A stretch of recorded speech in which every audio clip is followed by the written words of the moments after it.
자, 오늘 말씀드린 것처럼 기분은 좀 안 나지만 성탄 주일이 맞습니다. 그래서 우리 옆에 분들 앞뒤 좌우로 우리 메리 크리스마스 이렇게 함께 인사할까요? 메리 크리스마스. 네, 우리 현장에 오신 분들은 뒤쪽에 보이는 중앙 카메라를 보시면서 우리 몸을 좀 돌려서 우리 카메라를 향해서 메리 크리스마스, 우리 영상 예배 드리시는 분들에게 메리 크리스마스. 보이나요? 손이? 아, 보여요? 네, 있습니다. 네. 제 기억에 올해 성탄만큼 성탄 분위기가 안 나는 성탄이 없었던 것 같아요. 예. 올해만큼 이렇게 조용한 성탄절이 제 기억으로는 없었어요. 예.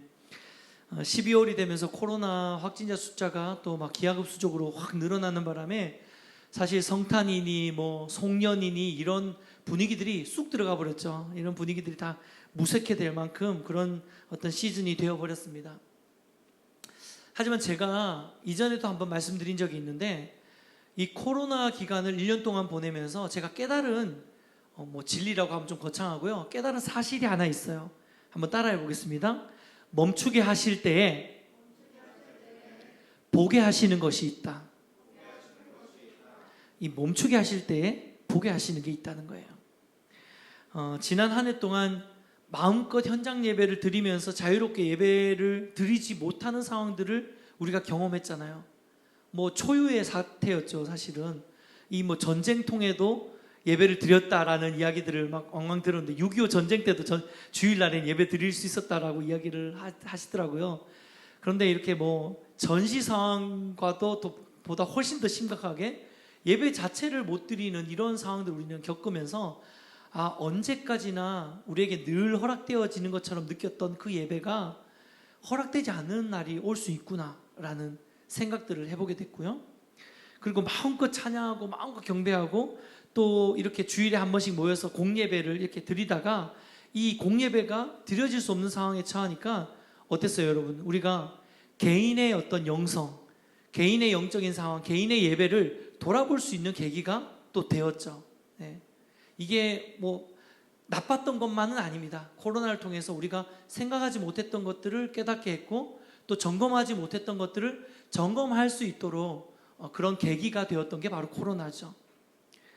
그래서 오늘 이 성탄도 마찬가지라는 생각이 들어요. 물론 이 코로나로 인해서 성탄절에 뭐 화려한 조명이나 또 길거리에 울려 퍼지는 캐럴이나 또 화려한 어떤 그 활기찬 거리 분위기는 좀 나지 않더라도 오히려 이럴 때일수록 우리가 성탄의 의미는 좀 더 되새겨 볼 수 있는, 더 점검해 볼 수 있는 그런 계기가 되지 않을까, 기회가 되지 않을까라는 생각을 해보게 되었습니다. 그래서 오늘 본문 말씀을 통해서 성탄절에 기억해야 할 3가지 단어라는 제목으로 말씀을 좀 나누면서 오늘 본문을 통해서 우리가 성탄의 의미를 조금 더 기억하고 되새길 수 있는 3가지 단어를 한번 찾아봤으면 좋겠는데요. 그 첫 번째 단어가 무서움입니다. 무서움. 성탄절에 기억할 단어치고는 조금 생뚱맞을 수 있는데 한번 말씀을 한번 보겠습니다. 누가복음 2장 9절 말씀 같이 한번 읽어볼까요? 시작. 주의 사자가 곁에 서고 그리스도의 나심을 전하려고 천사들이 목자를 찾아오게 됩니다. 그런데 이 천사들을 본 목자들의 첫 반응이 바로 오늘 9절 말씀이에요. 뭐라고 합니까? 크게 무서워하는지라. 이게 천사들을 본 목자의 반응이었어요. 근데 이 무서워하는지라라는 말은 뭔가 우리가 하나님을 경외하거나 하나님의 어떤 신비롭고 경이로운 것을 보고 난 다음에 하는 그런 반응으로의 무서워함이 아니라 정말 말 그대로 두려워한 거예요. 덜덜 떨면서 무서워한 거예요. 근데 저는 이 모습이 예수 그리스도가 없는 죄의 문제가 해결되지 않는 인생의 단면을 정확하게 보여주는 모습인 것 같다는 생각을 했습니다. 여러분, 모든 인생은 본질적으로 죄의 영향력 아래에 놓여있기 때문에 이런 죄인은 본능적으로 하나님의 영광을 두려워할 수밖에 없어요.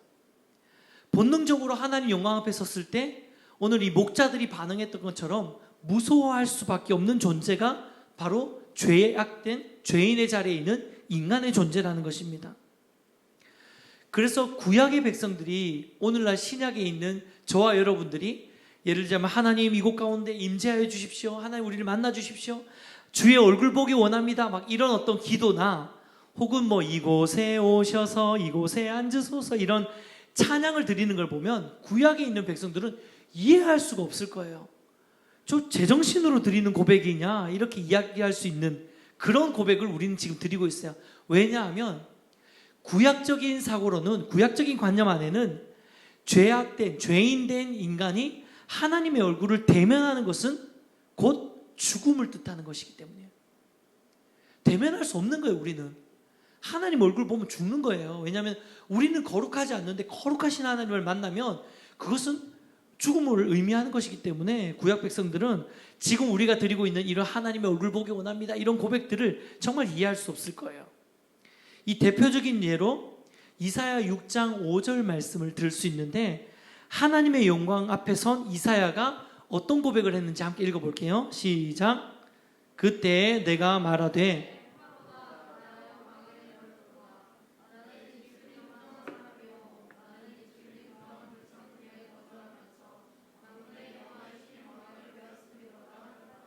네. 화로다 나여 뭐 했다고요? 망하게 되었도다. 보세요. 우리는 하나님의 영광을 만나면 와 대박이잖아요. 그날 하나님의 영광을 경험하면 막 은혜 받았다 이렇게 이야기를 하는데, 구약 백성들은 하나님의 영광을 보는 즉시 망하게 되었도다. 와, 나 오늘 죽는 날이구나 라고 고백할 수밖에 없었어요. 왜요? 죄의 문제가 해결되지 않았기 때문에.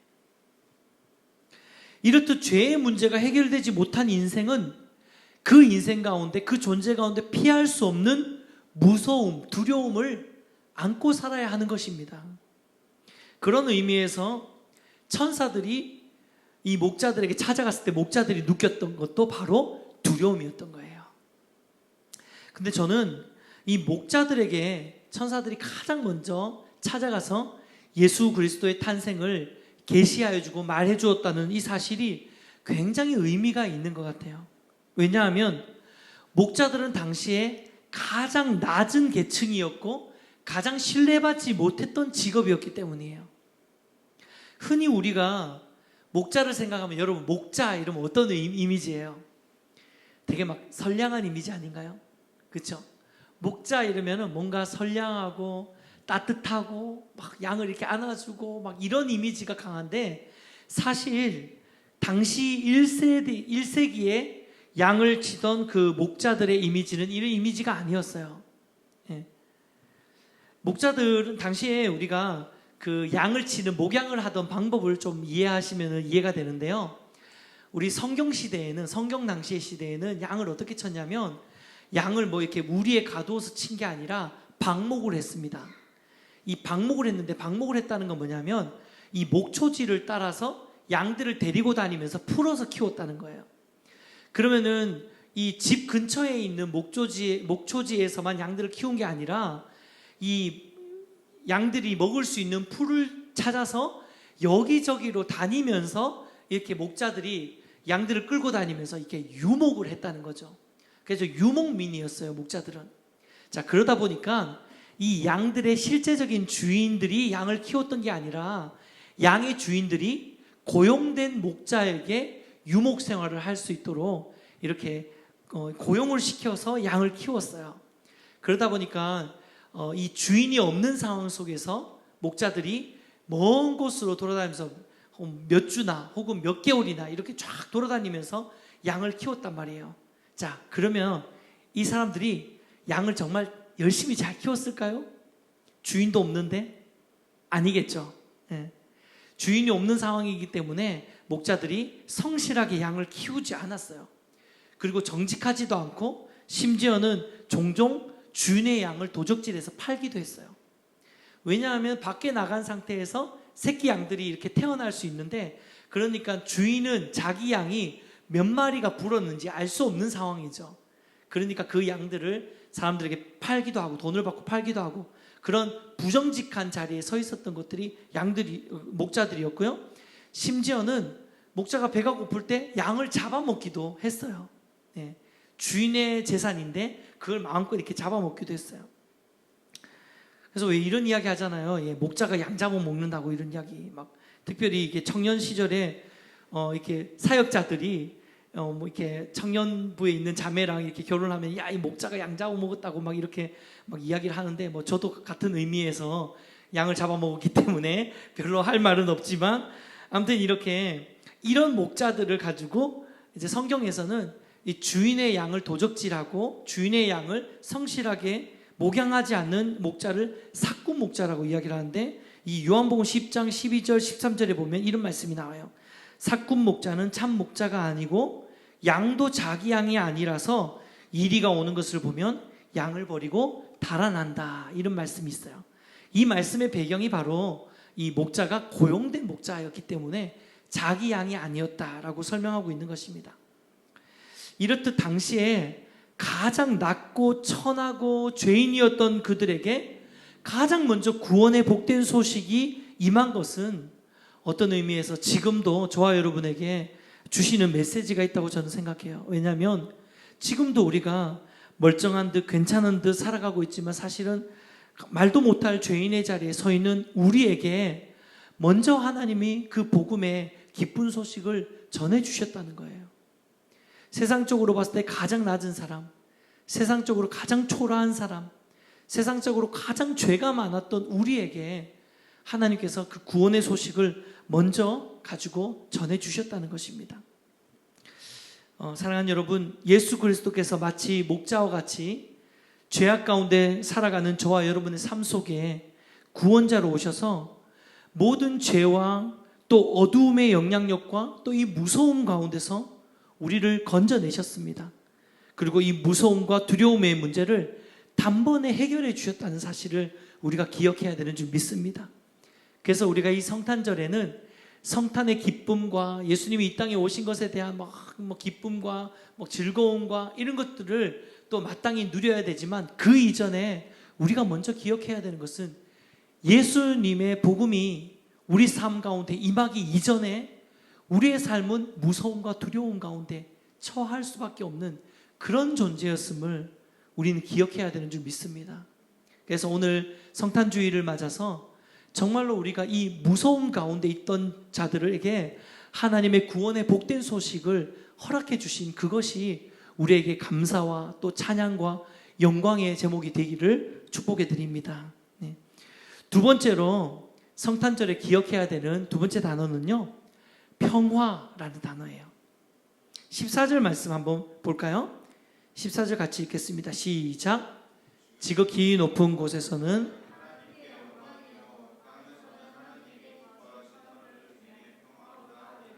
아멘.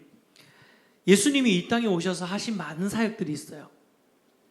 가르치시고 또 천국 복음을 전하시고 병든 자들을 치유하시고 이런 많은 사역들이 있는데, 이런 모든 사역들을 하나의 단어로 통틀어서 정리를 하자면 이 사역은 바로 평안을 회복시키시는 사역이었어요. 샬롬을 회복시키시는 사역이었습니다. 그래서 우리는 예수님을 평화의 왕, 샬롬의 왕이라고 이야기를 하는 거거든요. 사실 예수님이 태어날 당시에 이스라엘에는 로마의 황제를 왕으로 모시고 있었어요. 당시 로마의 황제는 누가복음 2장 1절에 보면 가이사 아구스토라고 기록되어 있는데, 이 성경에 이런 말들이 참 좀 저는 별로인 것 같아요. 왜냐하면 우리가 역사적으로 쓰고 있는 단어들이 있는데 꼭 성경용으로 기록해 놓은, 이 번역을 해 놓았는데, 가이사 아구스토가 누구냐면 우리가 너무 잘 아는 그 로마의 초대왕 가이사랴 아우구스투스를 가이사 아구스토라고 기록하고 있어요.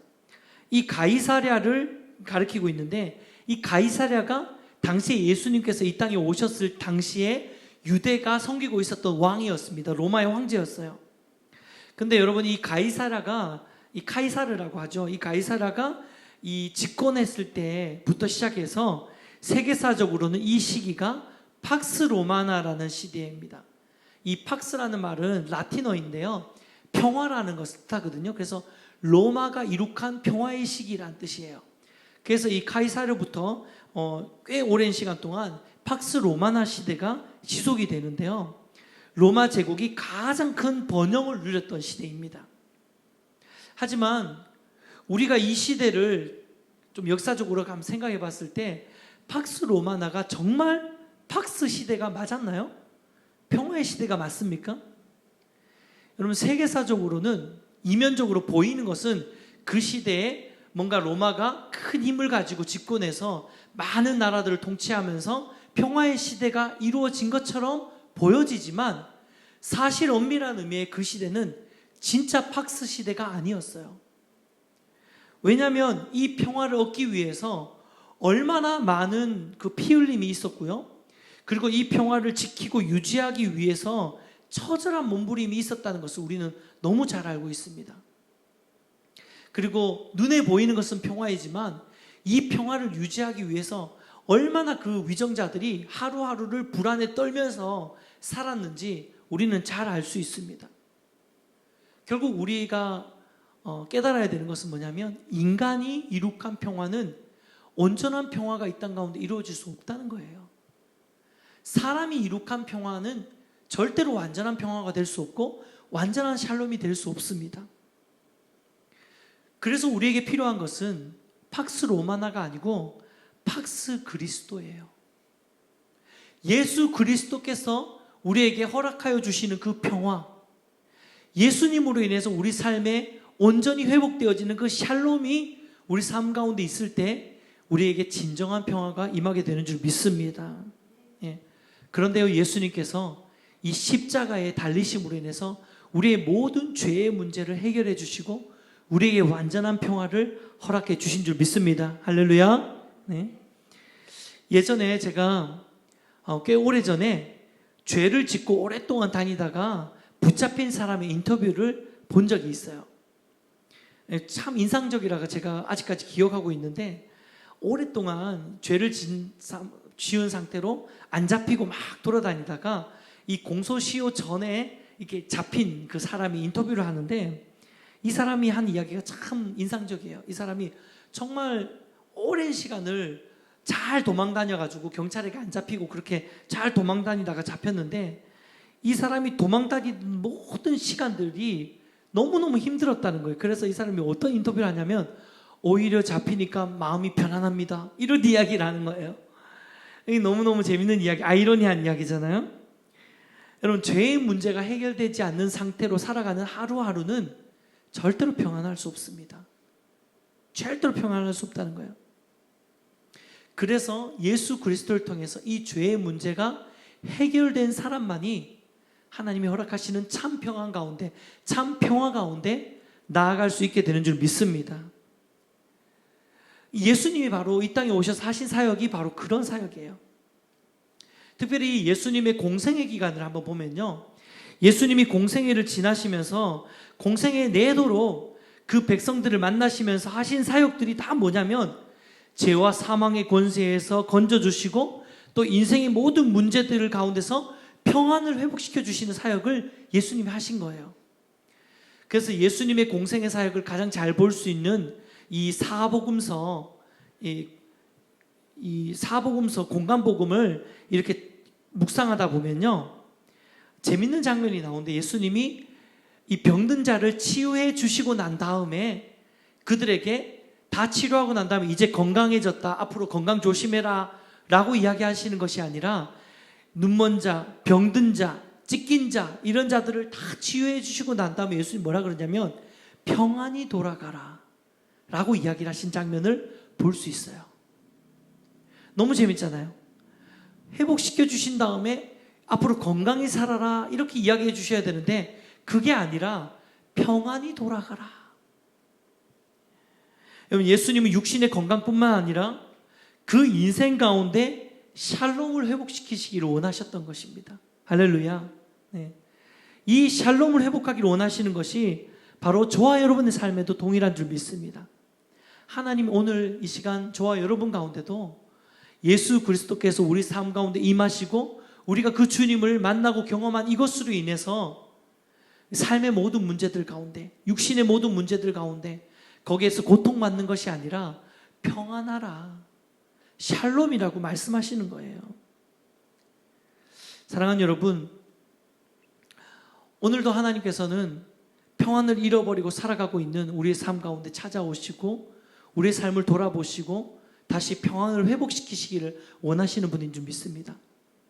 우리가 믿어야 되는 것은 뭐냐면 하나님의 샬롬을 우리가 경험하는 것이 아니라 이미 하나님은 샬롬의 왕으로 우리 가운데 거하고 계시는 줄 믿으시길 축복합니다. 그래서 우리가 해야 되는 것은 뭐냐면요, 샬롬의 하나님을 찾는 것이 아니라 이미 내 안에 계시는 그 샬롬을 회복하는 것입니다. 붙드는 것입니다. 그래서 때때로 살아가다가 우리가 평안을 잃어버릴 때가 있잖아요. 삶의 문제로, 육신의 연약함으로, 죄의 문제로 우리의 평안이 흔들리는 그때에 우리가 해야 되는 건 뭐냐면 내 안에 있는 평안 되시는 예수 그리스도를 붙드는 것인 줄 믿습니다. 예. 그래서 그 평화 가운데, 그 평안 가운데 나아감으로 인해서 모든 어두움과 두려움의 상태, 이것을 신학적으로는 엔샬롬이라고 이야기합니다. 엔이 부정어거든요. 엔샬롬이 아니라 날마다 엔샬롬에서 샬롬으로 변화되어지고 회복되어지는 이 샬롬을 붙드는 은혜를 우리가 경험하시기를 주님의 이름으로 축복해 드립니다. 그래서 특별히 이 성탄을 맞아서 더욱더 하나님의 샬롬이 저와 여러분 안에 임재하시고 역사하시는 그런 은혜 경험하시기를 축복해 드립니다. 자, 마지막으로 성탄절에 기억해야 되는 마지막 세 번째 단어는요, 영광과 찬송이에요.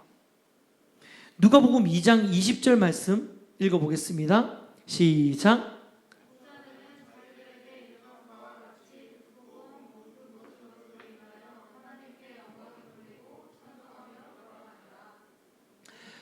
여러분, 제가 앞서 말씀드렸듯이 그 사회 안에서 가장 멸시받고 천대받던 그런 계층이 바로 목자였습니다.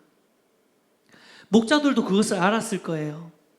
그래서 목자들도 스스로 자기 존재를 나는 무시당하고 그냥 나는 낮은 계층이고 나는 험한 일 하는 사람이고 나는 뭐 대단한 사람이 아니고 이런 어떤 자존감이, 낮은 자존감과 열등감과 또 그런 죄의식들이 목자들 안에 있었을 거예요.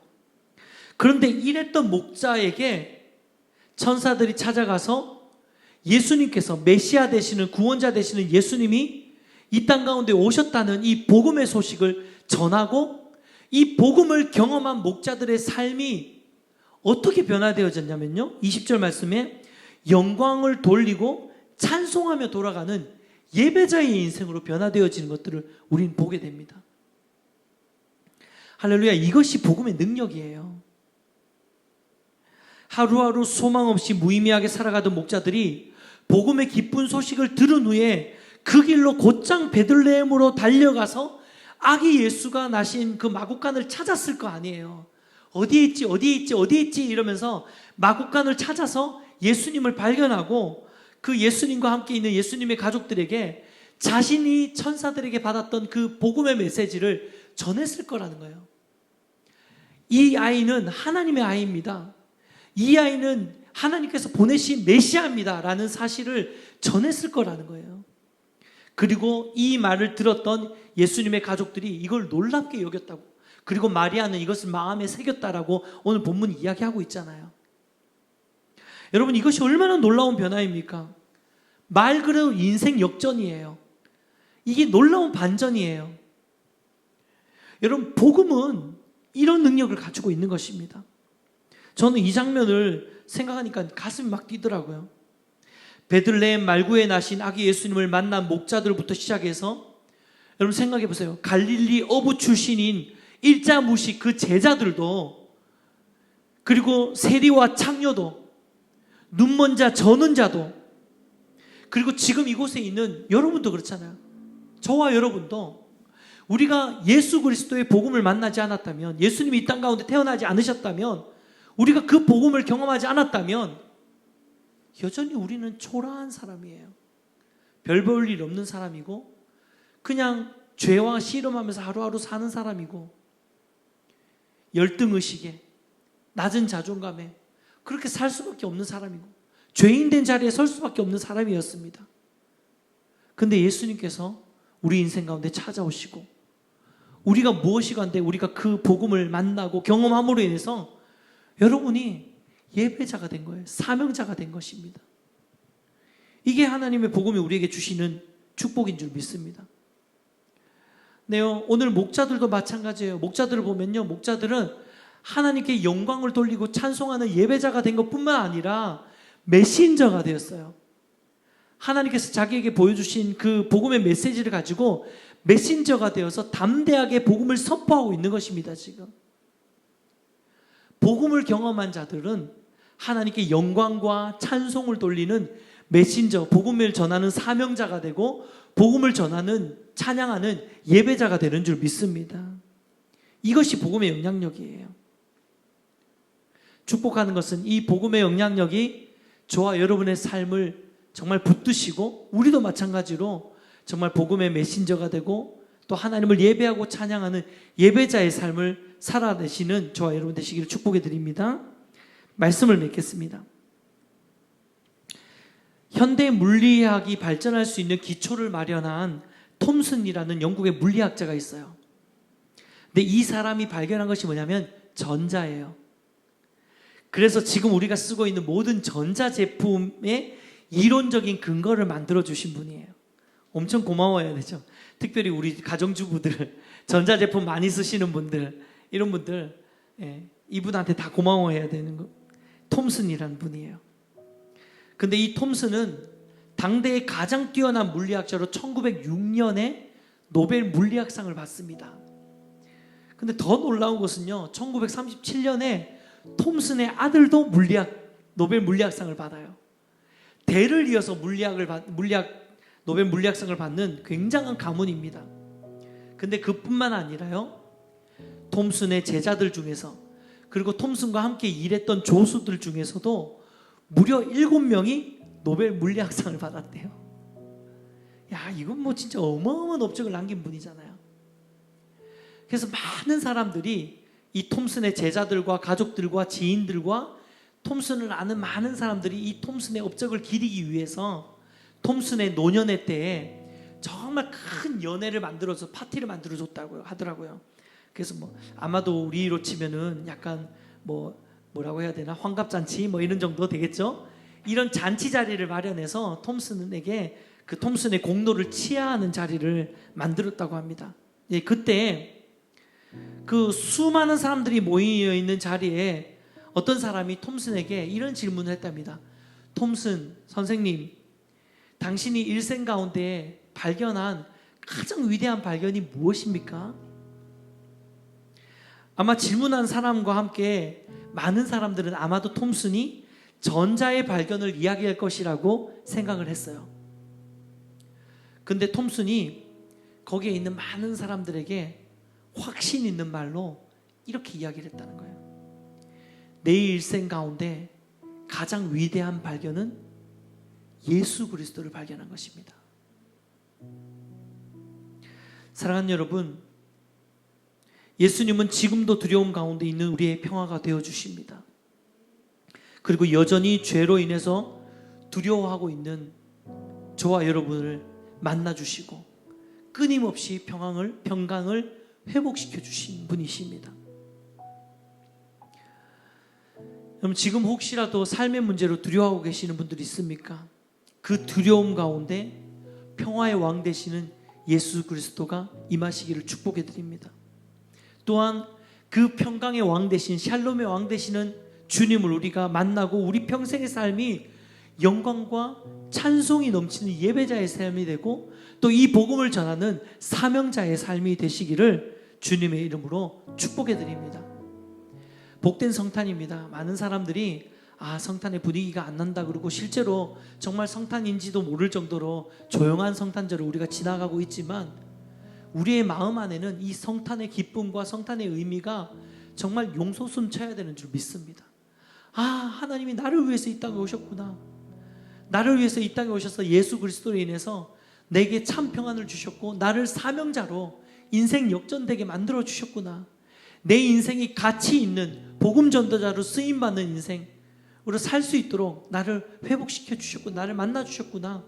이 놀라운 축복이 저와 여러분 가운데 다시 한번 회복되어지시기를 주님의 이름으로 축복해 드립니다.